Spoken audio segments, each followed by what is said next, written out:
I don't know either, but yeah. Right. Dziękuję. So it's a pleasure to be here, of course, and it's such a nice cathedral. And I also told Oleg that now I understand why MIT has the best people, because in order to find your way from one place to another, you really need to have a huge brain and a very enlarged hippocampus. But that's okay. All right. So this is actually an ongoing work that the roots of it go back to work that actually John Ducci, Elad Hazan, and I did, and I'm going to touch it later on. But all of this work was done inside Google, and henceforth Princeton doesn't appear on the slide. And Rohan Anil is a software engineer. Vinit Gupta is a software engineer with a PhD from Stanford, and Tomer Koren is a research scientist in my group. And I'm going to tell you lies, but at least I'm going to tell you that this is a lie, so you won't feel that I cheated you. If I cheated you, it's in your face. And very quickly I'll get to the one of the biggest lies that everyone knows. Everyone who does machine learning with combined with deep learning knows about it. So, but shall I just speak louder, or shall I? All right. Okay. So let me start with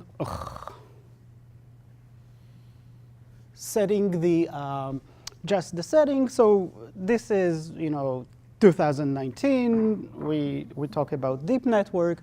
So deep networks are just parametric input to output mappings, where given input X go through a network. This simple example, feed-forward network, linear transformations followed by nonlinear transformations. So eventually we have an input-output mapping. And the learning process we get labeled instance target examples. In this case, the examples are three-dimensional vectors. And what we would like is to find set of parameters so that the output, the predicted output, matches the output in the targets from the training data. And in order to do so, we use the proxy. So typically the notion of matching could be a combinatorial sort of mismatch. Is it equal or not? And typically what we do is we cast some sort of a convex loss function applied to this highly nonlinear function, such that we measure the discrepancy between the target and the predicted output. And the first big lie that everyone talks about generalization, but most of the algorithms are just about empirical risk minimization. So I'm not going to talk about generalization either. There are a lot of post-mortem analysis, but it's not the topic of this talk. It's really kind of an engineering talk about how to actually make some of these problems work well in practice, how to find a set of parameter vector W such that this empirical loss is low. And the hope is that if this empirical loss is low, then our generalization will be good as well. So therefore, sorry for a sec. So I've abstracted the problem from learning from examples to just finding the minimum of a function f of W over where W is a vector in RD. No fancy Hilbert spaces, whatever. So in the convex world, Gauss-old or Newton-old algorithm, you say we get an estimate, and I'm going to use WT. So I think that's one of the main contributions of machine learning to optimization and statistics. Instead of beta or X, we use W. But so W is my set of parameters that I need to learn. And the iterates is, we take a step, we calculate the gradient of this function, and often because the function is decomposable, it's sum of local losses, we can get an unbiased estimate. But let's just assume that we also put this aside. So we make a gradient step. Based on this gradient step, we go in the direction of the gradient. And the step that we take depends on a step size, or what I call the pesky learning rate, which actually can be auto-tuned or can be inferred from properties like strong convexity or smoothness of the function, or hopefully both. So this is classical convex optimization. So now let me move to optimization 2019, right? Different problem, now we have a neural network. This is how the loss surface looks like. And we need to change our methods. We need to adapt them so that we can deal with deep learning, with estimating the parameters of nonlinear functions. So the algorithm is very simple. We start with WT. We go in the direction of W of the gradient. So let me just repeat it because it's such a good joke. Sorry. So we start with W, and then we take the gradient, and then we we go in the direction of the gradient, and then we get to a point which we claim that it's better, and it works. And as you can see, we lowered the loss here, right? So this is the biggest lie that everyone uses. I'm going to, of course, subscribe to it as well. We're going to think that we're in the convex world and apply it to the non-convex problems in terms of analysis, in terms of motivation, in terms of intuition. But I'm guilty by association because everyone else does it as well. Okay, so it's the same update, sort of gradient-based learning, and there is such a wealth of literature, including work done, of course, here. Nemirovsky is from MIT, right? No, I know. He was not good enough for us. He couldn't find his way to here. Yeah, exactly. He's still looking. Thank you. OK. So, but for people familiar with optimization, there is this notion of preconditioning. So I like to give this sort of illustration of, I want to hike the Grand Canyon, and I see the rim on the other side, and I kind of see the bottom maybe, but I can't really take a parachute right to the bottom. I need to hike down. So if I'll try to go in a direction that looks as if it goes down, it will kind of ignore the fact that the Grand Canyon actually kind of is twisted, right? And in order to really go fast down, I should actually take into account the terrain and say, oh, going east, I can progress much faster than going south, at least initially. So preconditioning is exactly this. It says, oh, don't ignore your objective. Take into account its local geometry. So what does preconditioning does? It says, instead of going just along the direction of the gradient, get some notion of local curvature. And this is denoted by a matrix H, HT, because it's really depends on the iterates of the algorithm. And and for technical reasons, I use HT to the -1. And this notion of preconditioning appears, reinvented or recalled multiple times. In the full matrix case, there are Newton and quasi-Newton methods, and less known full AdaGrad, natural gradient of Suinichi-Amori. And sometimes we restrict this matrix, and I'm going to touch it, this would be the core of the talk, to diagonal matrices. Instead of saying I'm going to work with general, I'm going to not only, I'm going to completely rotate the space to my likings. I'm just going to say that, use 2 units going east and only 1 unit going south, but I've decided on my axis system. So this is the diagonal version, appears, over and over multiple times, also in the context of online learning and the regret-bound model. So pictorially, and this is I coded this, right? This is a large-scale problem. It's a toy problem, quadratic function, quadratic objective. I on purpose rotated it, and what you see here, the lines are the level curves of the function, and in red you see the way SGD, or I guess in this case it's gradient descent, just going along, it's a deterministic problem with two parameters. The way we converge to the optimum, and you see that, it's like, zigzagging from one rim to another while going down a little bit every time, as if I overshoot myself. And this is what happens when I know the geometry of the space, meaning I'm able to rotate it and scale it back to be almost spherical, and then gradient descent goes, unsurprisingly, right to the optimum. Much faster convergence, both in practice and then also in theory. I'm not going to touch it much, but there is another cheat here in terms of theoretical analysis. So in order to say that this works better, there is a verse in Genesis called "Nobody beats the perceptron," or meaning that nobody beats gradient descent when you have no prior information. So under some prior information about one infinity norm of the space, these methods actually work better in practice. Okay, so preconditioning. So this would be actually the core of my talk. Efficient, and in one sentence, it's going to be efficient preconditioning in very high dimensional spaces. So if we would like to do preconditioning, we're going to estimate some properties of the data. This is denoted by this matrix HT. We'll need to take the inverse of it because of the inverse relations between my units and the step size that I need to make.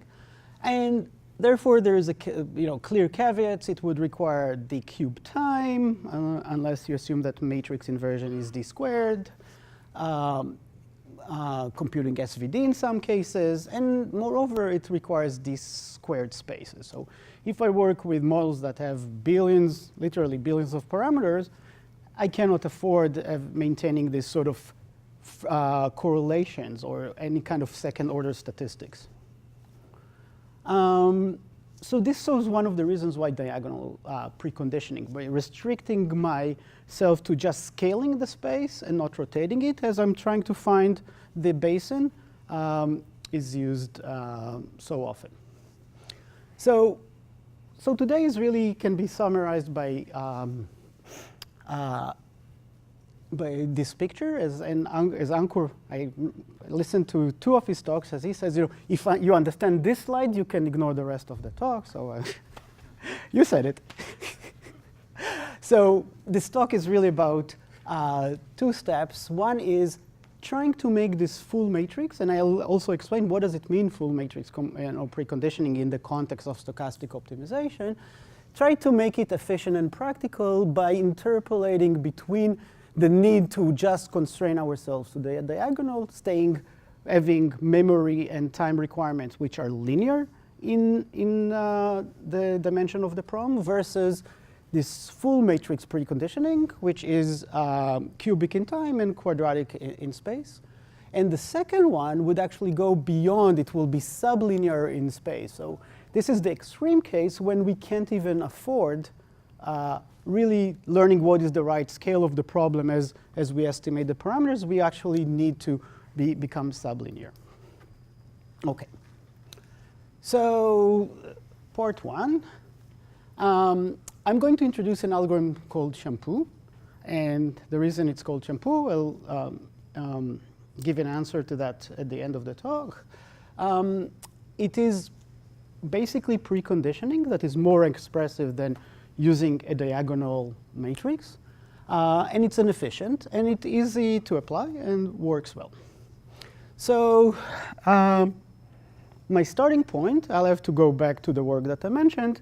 And I'm sure that at least a few of you are sick of me talking about it, and I'm sick of myself. So every time I make a reference to AdaGrad, I change my slides so that they look different, so you won't recognize my previous talk. So this is an entirely new slide. So what is AdaGrad, or adaptive gradient method? This is a method that tries to learn the preconditioning, tries to compete with the best preconditioner in hindsight, the best way to rotate and scale the space. And had we had the ability to sort of see all the data, maybe run large-scale SVD, this could have been a viable alternative to AdaGrad. So in the setting of online learning or stochastic optimization, we can abstract the problem as seeing a sequence of gradients. So I abstracted how did we calculate these gradients, and we're just having, G1, G2 up to GT. These are the local gradients at different iterates, and there are, in this cartoonish example, they're 5-dimensional. Now, in order to find properties of the space, we actually compute the outer products of these gradients. And this can be generalized to tensors, but I'll stick to matrices. So these outer products actually measure the gradient-gradient correlations and also the scaling. The diagonal is simply the norm of the gradient on each iteration. So we keep accumulating these gradients, then we sum them into a big matrix, and for some reason that I will explain in a second, we take the root of that matrix. Okay? And this is my statistics matrix. It's not my preconditioner. My preconditioner itself, remember, it's the inverse. So this is AdaGrad. And what is the rationale for the algorithm? So this is kind of a slightly more advanced topic. So looking back a couple of years ago, Tomer, Koren, and I realized that online Newton and p-norm algorithms and AdaGrad all correspond to there is sort of a surface optimizer, which just says, oh, I need to go in the direction of the gradient, and it uses, and I'd like to precondition it. And there is a tacit process, which is online process, which says, hey, in order to actually make good preconditioning, I would like to whiten these outer products along my run. And the way I'm going to whiten it, this is the Hadamard product, element-wise product. I'm going to multiply it by this matrix h to the -1 because I want to take the inverse, I want to whiten it. But now, if I want this to be small, I just can to have any very large matrix norm, and this will look small. So I need to penalize for the norm of the matrix. Now here I can put several matrix norms, Schatten norms, or several spectral norms. It turns out AdaGrad uses simply the trace norm under a PSD assumption. Newton uses log of the determinant, right? Which is really penalizing, taking it a spectral norm by taking log of the singular values. And p-norm or Schatten norms would actually use higher order norms. So this was interesting, and this actually became a very useful analysis tool. So if you try to look at underneath what is the sort of proof technique, it's really sort of playing two games, one which is an online convex optimization game, and beneath the surface there is this game that competes with the best preconditioner in hindsight with respect to some measure. Sorry. Okay, but now we face this problem of this big matrix, and we need to take, not only we need to eventually take the inverse of it, we need to take the root of it, right? So to take the root of a matrix, I can do, singular value decomposition, take the root of the diagonal and assemble it again. And this is clearly very difficult. So we want to have some sort of domain constraints. We would like to constrain the matrices that we would like to construct beyond just having a small trace norm, beyond just having ability to generalize well, which is captured by the regularization on, actually, I think I can do this. Yeah, so beyond just the trace norm, we want to somehow make sure that the set of, we can work with a subclass of matrices which are efficient to compute and also take a fairly low amount of memory. So,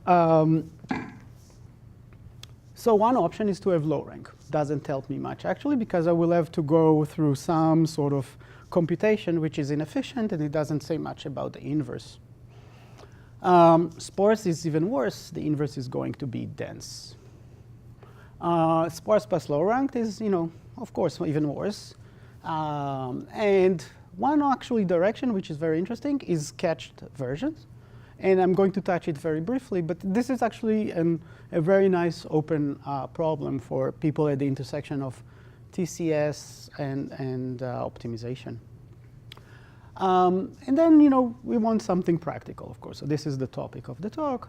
So going back to our network structure, most, you know, convex optimization methods ignore, you know, we ignore the non-convexity, but convex optimization methods ignore the structure of the problem. Say, oh, we have vectors in RD, or we have some reproducing kernel Hilbert space, and we want to, you know, estimate some sort of coefficients.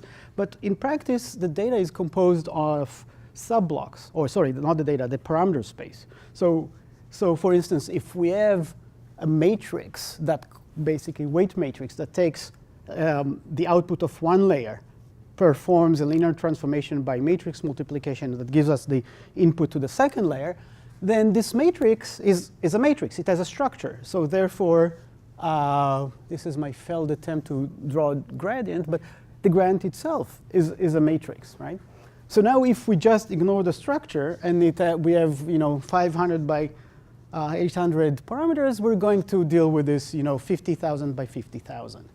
But in fact, if we have a structure, why not ignore it and try to find something that say, oh, let's just look at what can I do by ignoring one dimension of the network, and let's see what I can do by ignoring the other dimension of the network. And I'll give you in a second intuition what it is. And then if we learn somehow statistics separately, maybe we can actually do something efficiently by taking only much smaller matrices.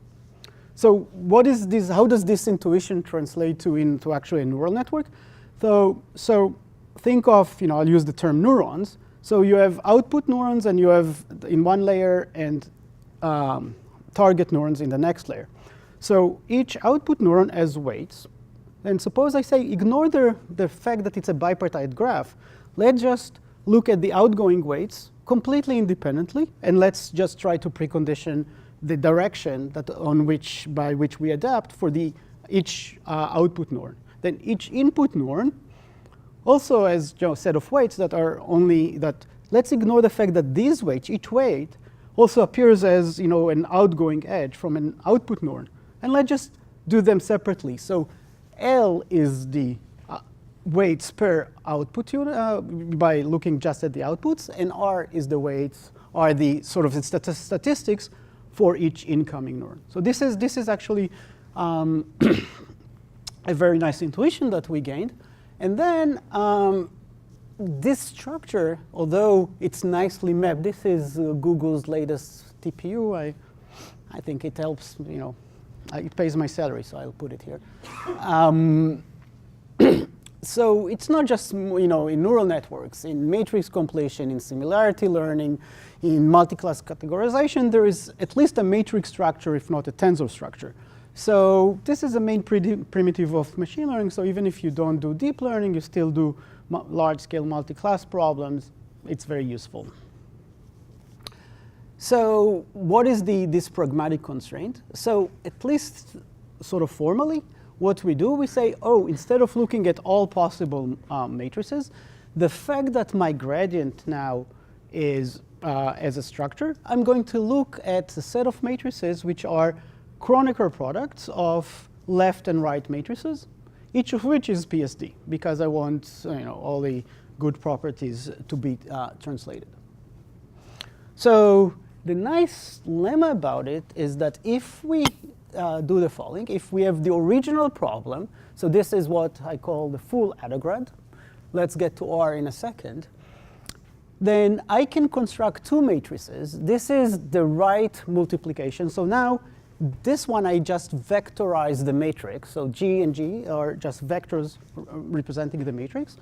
Then capital G is my gradient structured as a matrix. So I can look at G transpose and at G transpose G. Clearly, they have two different dimensions. One, if I have N1 by N2, one is going to be N1 by N1, and the other one N2 by N2.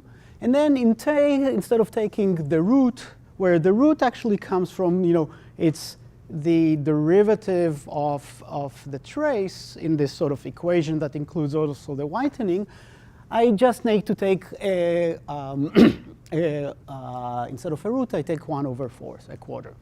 Okay? And then I take the Kronecker product. So there is one more nice property, is that there is a factor here that depends on the rank of these matrices. So if the data is intrinsic structure, which we don't know, we don't impose, it will give us actually a tighter bound. So what we say is, we want to work with this. We're going to work instead with this. And the proof uses actually, initially it was pretty obscure to us, matrix trace inequalities.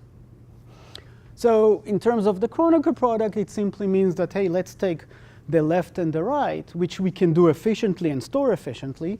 But in terms of analysis, we're going to embed it in a view it as a much larger matrix, where instead of doing this left and right multiplications, we're going to vectorize the gradient and multiply by this huge matrix that is a Kronecker product of my left and right. OK. So this is actually the summary of the Shampoo algorithm. Keep statistics of for each structured set of parameters of, if it's a matrix, left G transpose or G transpose G.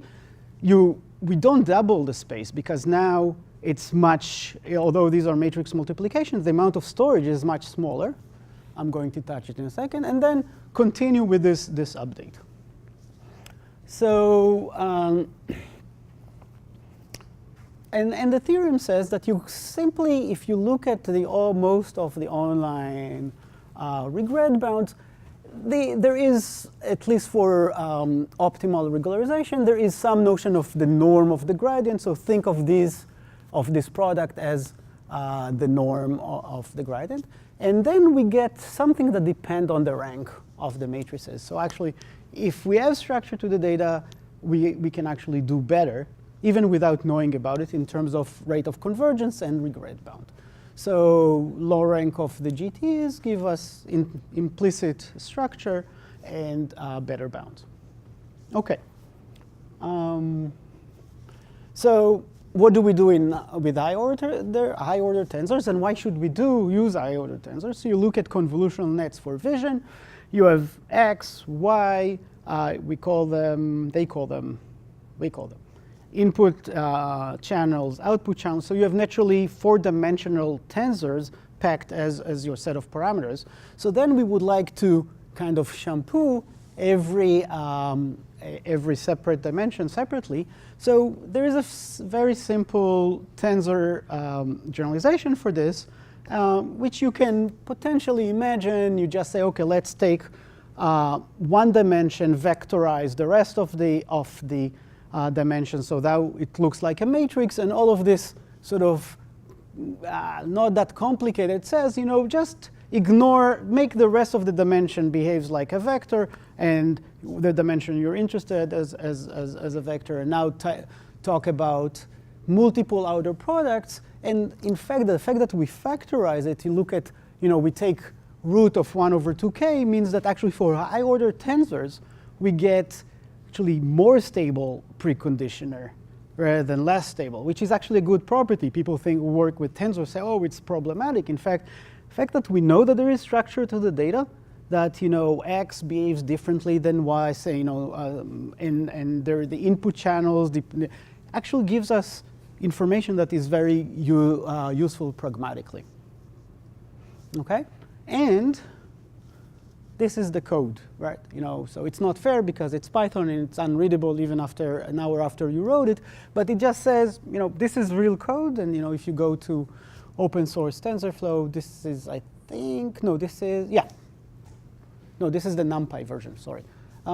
This is how simple it is to implement it. So, and at least the matrix version, since some people are MIT students, I can show you the slides, and you can go and implement the matrix version right away. OK. And the tensor case also generalizes with the generalized notion of rank for tensors. So nice, right? At least to try to get a paper into a conference. I was told by legal not to say what WTF is, so here it is. So again, back to my lie, but hey, I need to convince you that it works well in somehow, right? So the only way you can convince practitioners, not just say, oh, look, I have this really great intuition, and I factorize the network, and I have a preconditioner, and I have this bound that depends on the rank, and say, okay, how well does it work on ImageNet, right? So this is another lie. This is actually performance on both training and test. The graph is very similar, but I'm not showing you the accuracy. I'm showing on the y-axis is the loss that we use to train the network, and the x-axis is number of iterations that the algorithm ran through. Each epochs mean going once through the data, but it requires multiple updates. And what you see here is SGD plus, take the heavy ball method that works for quadratic functions, assume that everything is still quadratic and add momentum, very popular. AdaGrad in yellow, and Adam in green. Adam is a heuristic that builds on top of AdaGrad. It's the reason it performs that well because it's the method that was tuned for this data set. So this is trying to identify one of 100 objects from an image using a fairly deep network. And you see, we saw it almost out of the box, like improved performance. So this was a good sign. But sorry, let me go back. Okay, but when you show it to anyone who does sort of Google photo search and say he or she, the skeptics are typically the he's, say, oh, but cross entropy on test data, no. So there is a set of problems where there is tight coupling between the loss that you train and the loss that really interests you, which is typically when you want to do some sort of entropy estimation. And this is language modeling. So here the goal is try to predict the next word, or not, rather than predict, try to say what is the probability of observing any of the words in my dictionary. And once you observe the correct word, you were penalized for minus the log probability of that observer. Oh, yep. And what is the performance on ImageNet? The same. Not better, not worse. So what you see here is what log perplexity is just log the probability of the next word. This is the number of steps. And now this is where we started to see huge gains, because the loss that we train upon, at least until you push it to production, and then they start to count, error rates. You're just interested in this sort of smooth loss. And this is actually when we started. And what is this problem? The problem is a very large language model called the transformer, trained on 1 billion, on text, which has 1 billion consecutive words. A fairly large problem. OK. So then we said, OK, so we exploited the size of the matrix and the sort of the structure of the gradients, and we built two different preconditioners which have general structure, but sorry, someone is calling. No, it's my alarm clock. Okay. That's where you normally wake up. That's when you normally wake up. I mean, you don't interact with me, so I need something.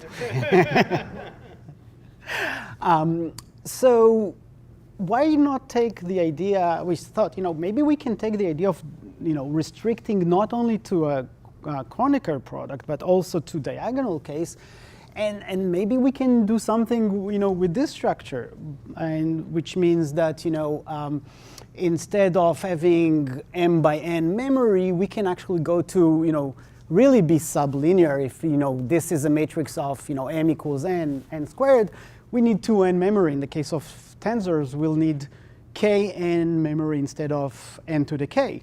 But this seems like, kind of stupid idea, right? Where will we need it? So sometimes reality is sort of much more interesting than what a theoretician can imagine. And this is the second part, which is really a variation on the theme, but make things really work well in practice. So why save memory? So this is actually, it's an engineering constraint. So these days, people say the larger the model, the better. We'll over-parameterize. We'll use models, as big as we can. But on the other hand, they don't want to go beyond one processing unit. They want to save all the model on a single core, right? So so that it will be easy to distribute. It will be easy to do asynchronous training or synchronous training. So what I sort of show you here is the kind of size of large models. The first two were developed at Google. The third one is by OpenAI. Middle column is the number of parameters, the actual size that it takes to store the model. Now, this is not enough because we also need to store, at least momentarily, the gradient itself. And sometimes we need to store statistics about the gradient. And we pretty much triple that number, and 5.7 is, if we need to triple the memory, is kind of the limit of modern GPUs and TPUs. So therefore, when you train these models, sometimes you can't even squeeze a diagonal preconditioner into the memory. Okay? So now we said, okay, but we know that preconditioning helps. We know that it sort of gives us nice performance guarantees, especially if there is some structure. What can we do now? And then we went back to the fact that we can also reduce the size. But if we'll just say, oh, we're going to diagonal case and ignore all of the nice structure, we're going to lose something. So this is actually the nice relation to sketching. So again, let's assume we're going back to the matrix case, and I have this matrix of parameters. And in the diagonal case, there will be, for each parameter, there will be one gradient entry and one preconditioner entry. So, but often in practice, and again, getting insights from neural networks, the raw statistics and column statistics have similar characteristics. So meaning all the weights going into a neuron are often of the same magnitude or behave in a correlated way. The same for the output weights. But the correlation between the output of one neuron and the input of a different neuron, especially if they are not directly connected, is minor. So can we actually do something that would create some sort of will give us statistics which is more than the minimally needed statistics, but less than, which is still sublinear. So very simple. What we chose initially is to say, oh, let's assume that we're going to take all the rows, each row independently, and compute a statistic for it. What would be the statistics? The same statistics that you would have used had you used the regional preconditioner. And the same for the columns.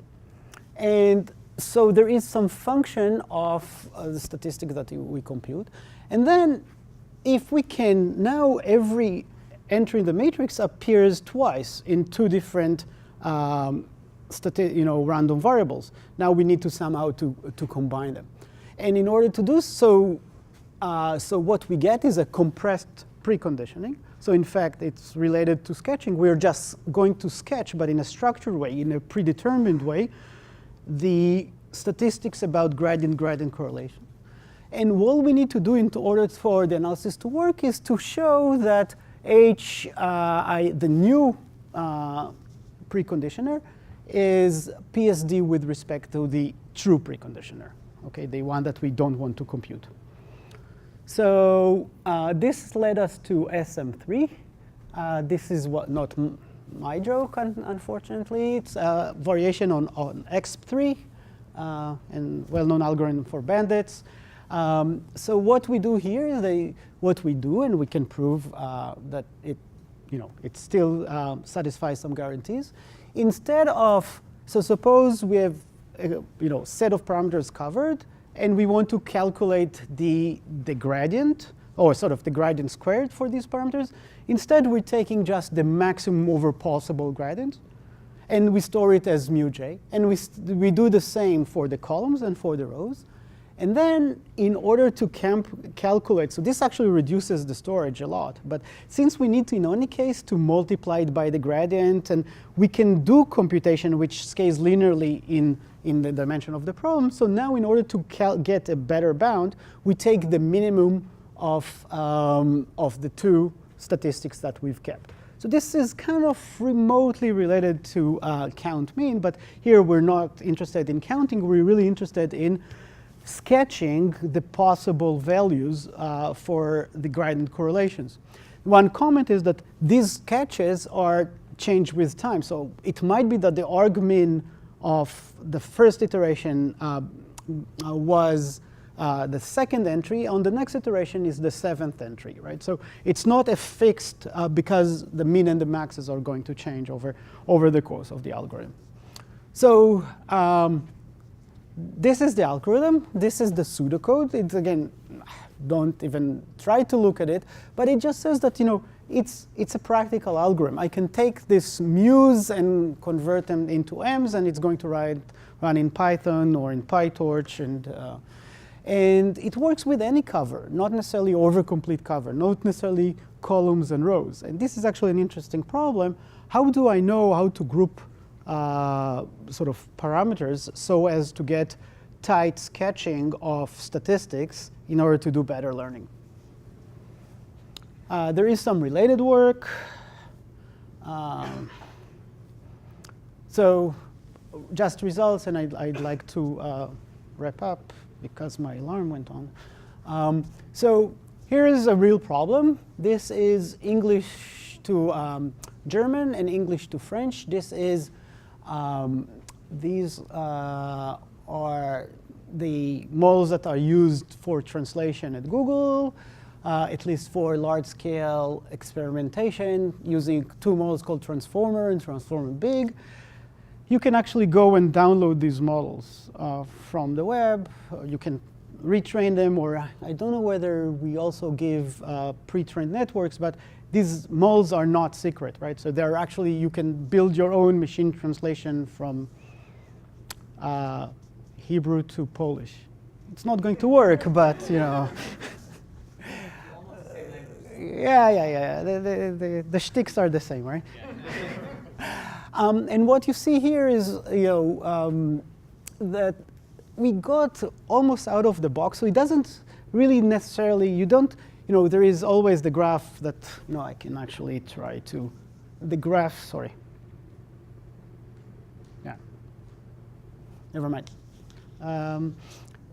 Almost the moment, if you really want to say, oh, my algorithm works well, my optimization for large-scale learning, the only chance that it will work well in practice on large problem is if you turn it on for the first time, and it works reasonably well. Or if not, then you'll have to do your hill climbing, fighting with herds of people who do their own heuristic, one algorithm per one data set. So this is what we saw right away, that no matter whether we competed with Adam or Adafactor on these large-scale translation problems, it was always the case. No matter how you measure it, word error rate, perplexity, test loss, accuracy, train, test. Sometimes we have to increase the batch size because, again, these algorithms are well tuned to a given batch size. But because we're so sublinear in memory, we can just now go to very large batch sizes. And again, a different algorithm. And we also were able to improve over the state of the art for ImageNet with small models, not with large models. This is just a small anecdote. So I'm about to finish, so I'm just going to answer one open problem, is why did we call it Shampoo? I think this is from Corman. The picture, this is the famous Shampoo algorithm that you teach people, students in computer science, what's an algorithm? You wet your hair, lather, rinse and repeat. So why Shampoo? Because it is, you first use a shampoo, then you use a preconditioner. That's one engineer suggested this name. All right. I think I will stop here. This is a good point to stop, and I'd be happy to take questions.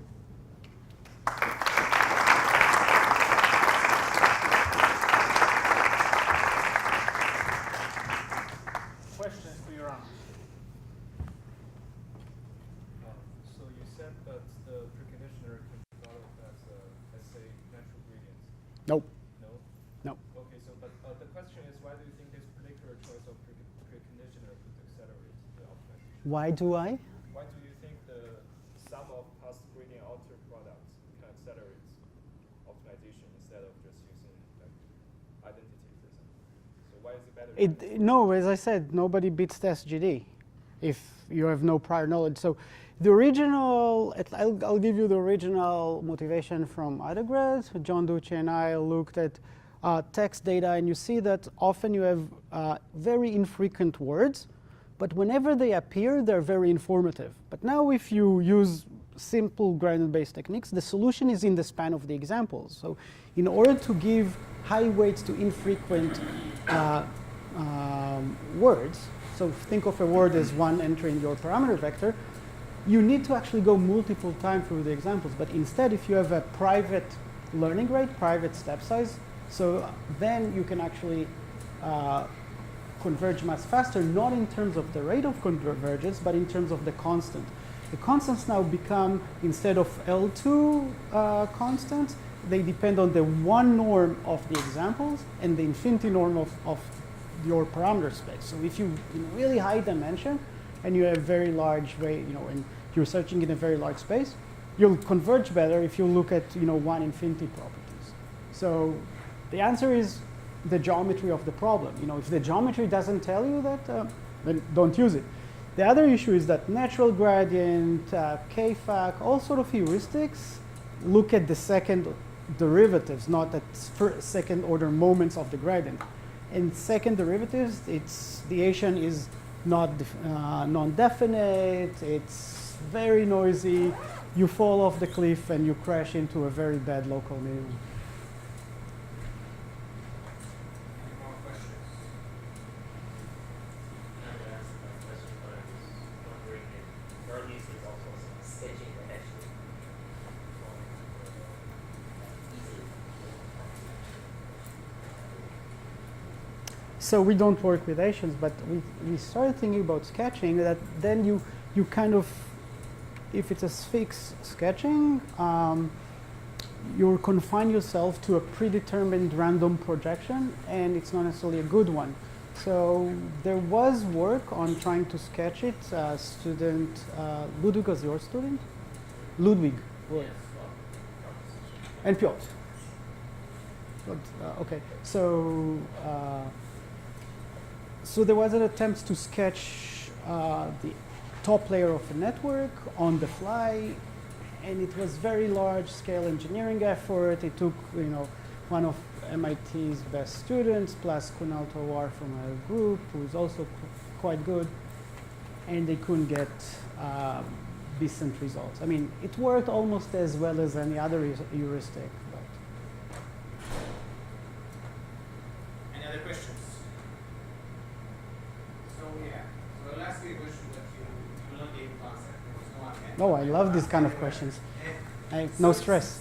So you mentioned at the beginning, and this is something that is somewhat annoying to me as a theorist, is that we are using intuition from Convex Optimization, and we are having this kind of intuitions of what works. But in the end, say, well, this is the result, the differential result, and then the only way you know if it works is actually run the data. It either works or it doesn't work. So what's the purpose of the first step? If the second step is really depending on like just run stuff and it works or it doesn't. Because I'm sure there is plenty of other algorithms. Also, well, you mentioned that like second Are the faculty allowed to ask such questions? if we ask someone else, that's totally fine. So I used to answer that this would get your papers into a conference. That's a word. Now this is also no longer true. I submitted. First of all, there were actually, let me share with you some anecdotes. This is you, by the way, right? this is kind of the history of this line of work, which is very, I feel that it's very pragmatic. And there was eventually a happy ending, kind of, because this year, fresh from the oven, we have a new rejection. I mean, I don't brag here, and I don't want to sort of point fingers. I feel bad for my younger co-authors. Seriously, you know, I can mentally and other ways retire, but you know they're still active, and it's really bad. But to your question, I think that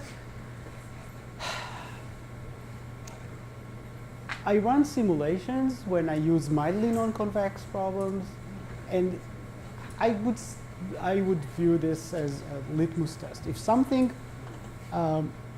works well in the convex setting and seems to work well in simulations, then I would try to go and use it. Otherwise, I wouldn't. The other issue is really software engineering issue. So you come with a new parameter estimation, optimizer, KFAC, you throw some dropout, batch normalization, layer normalization, you take the learning rate up and down, and So all the state-of-the-art techniques. all the state-of-the-art technique. Now go and debug this. Well, it's like a single pattern regularization as well. So it's the first. So when I joined Google, I decided to.